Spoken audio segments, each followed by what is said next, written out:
Alrighty, what is up, everybody? Welcome back to another week of Fan Addicts. How was your weekend? Not bad. Yeah, what'd you do? Man, you're going soft on the roll in. What are you talking about? It's supposed to be like, hey, what'd you do this weekend? Well, what did you do? What, if you didn't do nothing fun, what did you wish you did? You got to set it up for them. Alright, you take that part then. I already did it. My weekend was working on my son's car, trying to get it going down home stretch for a new head. He's got that old JDM van, and it was dirty. She was wet from top to bottom. That's amazing. And it wasn't, it was all oil. The oil's only supposed to be on the inside, not the outside. Yeah, I've learned that a few times. And diesel oil is dirty. I didn't know that was diesel. That's awesome. It's a diesel. Dude. So we got her tidied up, and hopefully my buddy Wayne's going to come over and get our head and turbo and all that stuff back on next weekend. Other than that, a little bit of barbecuing, and 'tis the season. That's right. Seems like summertime's here. Just about. Right on. Yeah, we got back yesterday from Mammoth, so that was pretty cool. Had a good weekend. Did some fishing, caught a few fish, and put it around the mountain. So you need to be specific. Caught 2 rainbow trout that were the size of a finger. I heard that you caught a few fish amongst the whole group. Oh, not don't make it sound like you caught them all. Well, I caught 2. Corey caught 1. Nobody else. I heard nothing. You caught 1. No, I caught 2. I'm the best fisherman in the group, so I do catch the. That's not. Fish. Grant said you caught 1. He caught 1, and Corey caught 1. Grant was hanging out drinking beer. He was not fishing. So. Right on. Yeah, hit the casino once. And you know what? Your mic's not even on, so. I think it was on for that whole time. It was green. I think when I just adjusted it, it turned off. We're gonna find out. Yeah. And it is good to have it closer to your mouth than not. Well, we're gonna be good. I promise you. I hear you. I'm just saying. We found it's like they say 6 inches. Yeah. We got our voices carry. We'll be all right. I think they say 6 inches for like small little petite streamers. I'm good with it. All right. Works for me. we're gonna be fine. I promise you. So I think we got done what we needed to want to get done this weekend. Yeah. I think we're set and ready for another fun week of work, and we got a new guy starting next week, so that'll be. We do have a lot of exciting things going on around here. So when we look at the glass is half full, it's getting real full. We got Tosh. We're kind of realigning our territories right now, so I guess we'll make this a general info plus a couple other things. But we'll start on the West Coast because this is where we're at. We were kind of looking around, but we found another Mr. Tim, and he wasn't here, but we liked him, and so we kind of reevaluated our layout. So the people on the West Coast here, literally Western Seaboard, get me. Tim's going to be covering what we call the North, which is essentially the Midwest, so Iowa, Kansas, Nebraska area, all the way across into the Northeast. And our boy Tosh down in Dallas, he is covering the Southwest and Southeast. So Perfect. Basically Arizona, Nevada, all the way across the South. And Canada. He still got to go to the he already spot. Tore into Canada, so we're going to let him stay there because we got that going on. And we're looking like we're bringing on a new rep up there, so that'll be exciting. And, more feet on the street, more direct support. I can only go so many places in a year. Yep. You get to focus your expertise on one side now. That's nice. Get it. Perfect. Well, we figured we'd talk a little bit about what information engineers should be giving us when we start diving in on their new projects or existing projects. So I've got a few questions for you, and we have this flyer page that kind of hits on all the points we're going to talk about today. Where is that flyer? You can find this flyer on our website. Why don't you Um, show them what it comes in there instead of keeping it a secret? okay, I got you. So this is our amazing flyer. You can, What kind of flyer is it? It's capabilities flyer. yeah, okay. That's a big word. It's three syllables I hear you. or I'm just four. helping you out. So inside it's got some fan information, and we've got this removable page that every quarter we put something new on there. So it's almost like you can collect them, make a giant flyer. We got some Well, heatsink stuff on there too, and just a nice. well, if you got the most current one, there's about 5 more pages in there. That's what you can collect them all. All the new products. So they are out amongst the general population these days. That's So right. Yep, we actually need to get all the new products up on the website. So that's something we'll be getting handled here over the next 30 days. that's right. All right. So let's dive into some of the questions. Let's do it. A lot of people will come to us with their requests and say, "Hey, I need a fan," and that's obviously just not enough. So sweet. We got a whole bunch of them. Yeah, yeah. I'll Figuring out send you which one one. tomorrow. Yeah, You yeah. pay $50 for it? That's right. So, why is providing information so important when we're starting a new project with a customer? Well, I mean, we go after verticals, Hmm. right? And we believe that our value is being very in tune with the verticals that we cater to and the specialty needs that they may need. Automotive certainly has many different requirements Right. technically over somebody that makes entertainment lighting, Hmm. right? Just like a medical customer is going to have different needs and things than an entertainment lighting guy. So, we want to understand what industry you're in, Hmm. right? Because we might have a couple of things, a couple tricks up our sleeve that could help you out, Right. right? But also, it really drives the different features that we would focus on, for our modified standards that we Yeah, that's like to right. specialize in. Yeah. Right on. And then mechanical constraints. How do space constraints impact the type of cooling solutions we can offer? Well, for some reason, everybody likes to leave as little space as possible for a fan that ends up being one of the most important components in the system, right? But hey, who am I? I'm just a fan guy. So I always say, man, you guys, if you actually planned for enough real estate and knew what you needed on the front end, it would make everybody's life a little bit easier. But, fan size definitely has a direct correlation on what performance you're going to get. For example, a 60 millimeter fan cannot put out as much as a 92 millimeter fan, Right.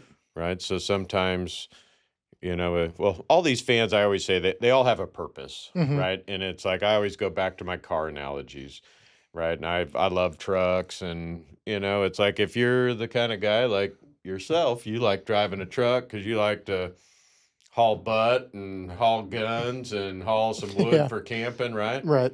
Hey, we can get that done in a 1500 all day long, get good gas mileage. Life's great. Right.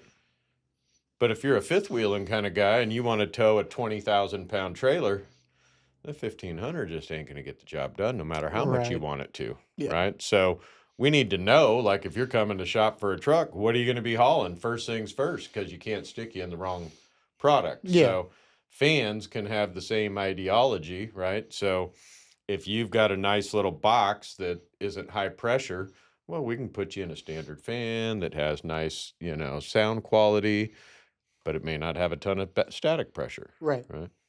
But if you're making a little 2U box for some data storage that's like 95% filled with drives and stuff, you need a whole bunch of torque and pressure to push air through that thing.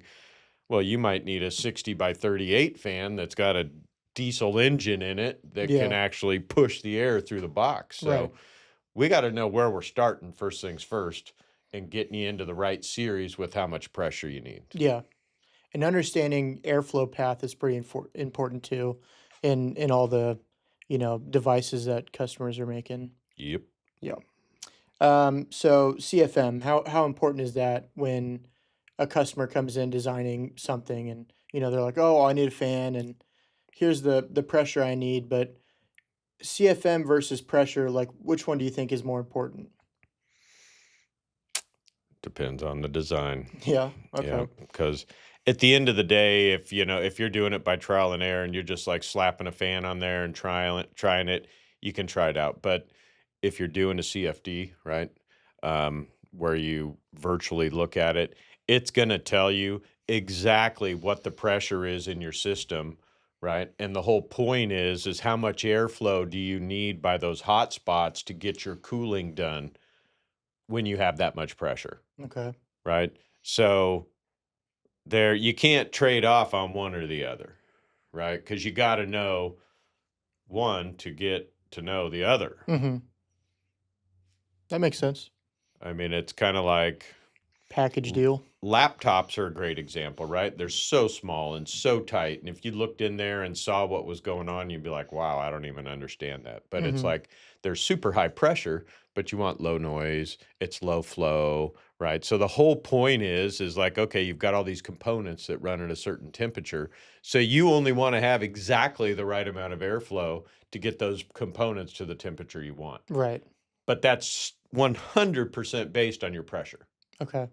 Because if you don't have a high enough pressure point, you just never get anything done, Mm-hmm. right? Think of it as a stall point, Right. right? If you have a little blower that's blowing 10 CFM at 5 millimeters of pressure, okay, that's cool. But what if your system pressure is 7.5 millimeters? Yeah. That blower will not work in that system because there's not enough pressure Right. or flow. Right. So PQ curves are going to be pretty important too. PQ curve Yep. is that's why we say, we did a little thing on the beginning, the fan ABCs, right? The Yeah. basics. The PQ curves, performance curves on page 4 of our spec. Mm-hmm. If you know the pressure in your system, that's going to tell you how much airflow you have, Okay. right? Or if we're doing a cross for Mm-hmm. somebody, right? And we come along and I'm like, hey, what do what's your system, pressure and all that? And you're like, I don't know. Mm-hmm. I just know the fan works. Okay. Right? Yeah. And so, hey, sometimes that's the case, right? If you were building a box and you're like, hey, Charlie, give me a fan. I think this is what I need. I put it in there. Hey, it sounds great. Everything's fine. Let's go. Right? Okay, cool. We don't know any of the detail, but Yeah. let's just say somebody's out there sniffing around trying to move in on my action, right? And they want to cross the fan where I'm doing that to somebody else, right? What I usually do is you go in on the performance curve, you pick a point on that curve Yeah. and you compare your product to it. So if you're equal or better at that point, like if you're way under it, well, there's reason to be concerned you're not going to be as good, Right. right? Because they know that fan works. So that's why we also look for that point so that we can make the best educated decision about what you might need. Yeah, that makes sense. And you might say, well, what if you only got one to talk about? What's what? Mm-hmm. Well, that's if you look in our catalog, like our 92 by 25 millimeter fan, we have 3 different series: the N series, the S series, and the Q series. Right? They're all the same size fan. Mm-hmm. They all blow air, but the difference is the pressure between the 3. Right. So you've got different motors, different blade geometry, all that stuff. Right on. Environmental stuff. So dust, water, debris, that kind of stuff that rolls around in a system. That's a pretty important thing for engineers to bring up in the get go. What kind of damage could come from not mentioning any of that and then getting like a normal fan to throw in a system?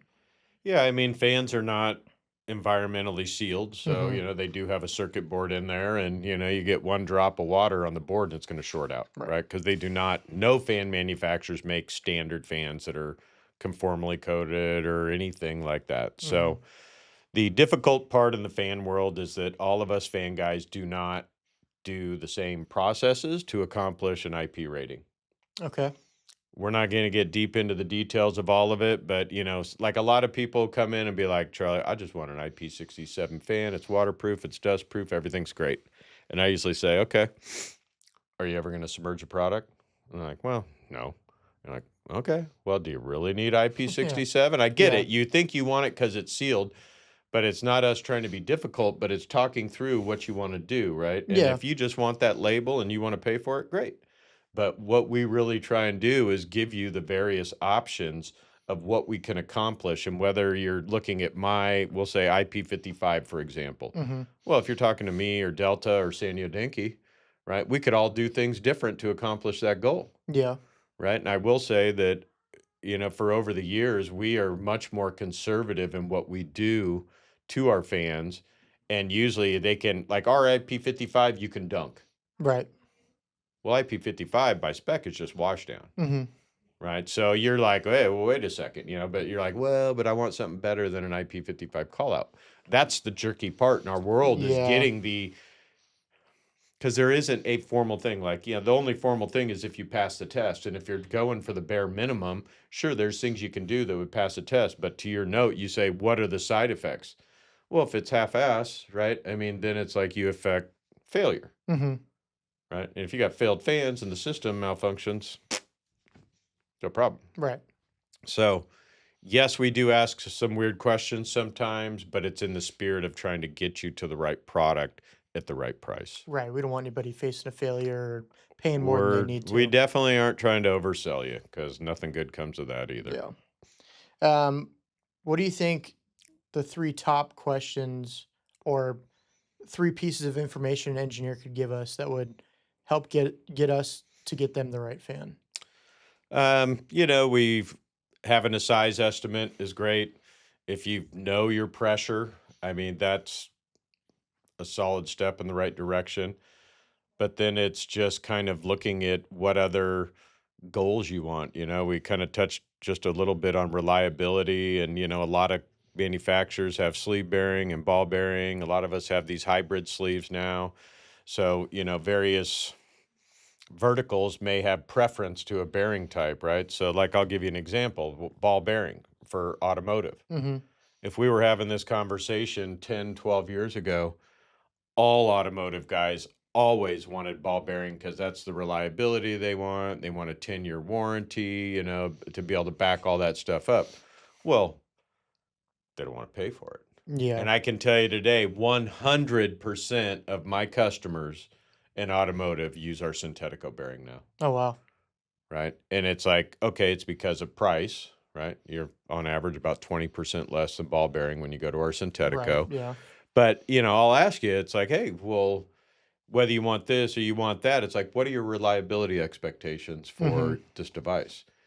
What are your environmental things? Right. And when we put all that together, we can give you the best all around product, right? That, you might be happy with. Sometimes our Synthetico bearing is better in a IP rated fan because you don't have to worry about like the standard ball bearings rusting out. Yeah. And if it's the type of thing where you want, 3 to 5 years of reliability, it may be a better solution than ball bearing. Yeah. Because if we go into our ball bearing upgrades, that's when stuff starts getting expensive, plus all the other things. So, um, the environmental factor, what's going on, the pressure, the size. I mean, it's kind of it's a whole bunch of things. But like you said, we've got our little flyer Yeah. on the back of that. We even did it in a matte finish, and there's a bunch of basic things in there, right? So even for automotive, we've got like ACQ and other Mhm. things, PWM, and do you need the fan to turn off at 0 PWM? And there's so many different little things, but Yeah. usually we save some of that stuff until we're having a conversation with each other and we can get all that covered. Right. Yeah. I mean, we hit all the basics, and when we get down and dirty with a customer, it's obviously a more in depth, deep dive on what we can do and what they need. But yeah, so you could find this on the website, and if you wanted to download it, we have the whole flyer on there for you to look at, and you can keep that on your desktop or print it out and fill it out and What's send it your to email? us. Drew S at YS Tech USA. You can find Charlie at YS Tech USA. Um, Drew's the only one at the company that puts his last dude, initial on the name because he was I'm special when we I'm hired very him. special. Yeah. Yeah, the S is for special. Drew, it's Drew's email. Drew Special. Yeah, that's what the S stands for. That's right. Yeah. Just make it SS, super special. Super. Well, right on, guys. I think that's it for us this week, and we're getting back in the groove. We had a couple things going on that threw us off, but we got to not let that happen because there's always something to throw us off. Dude, every day. But right on. Cool. All right, guys. Well, if you need anything, shoot us an email. We'd love to look at any projects you might have. Um, and that's that. Awesome. All right, we'll see you guys next week. Keep it cool. Keep it cool.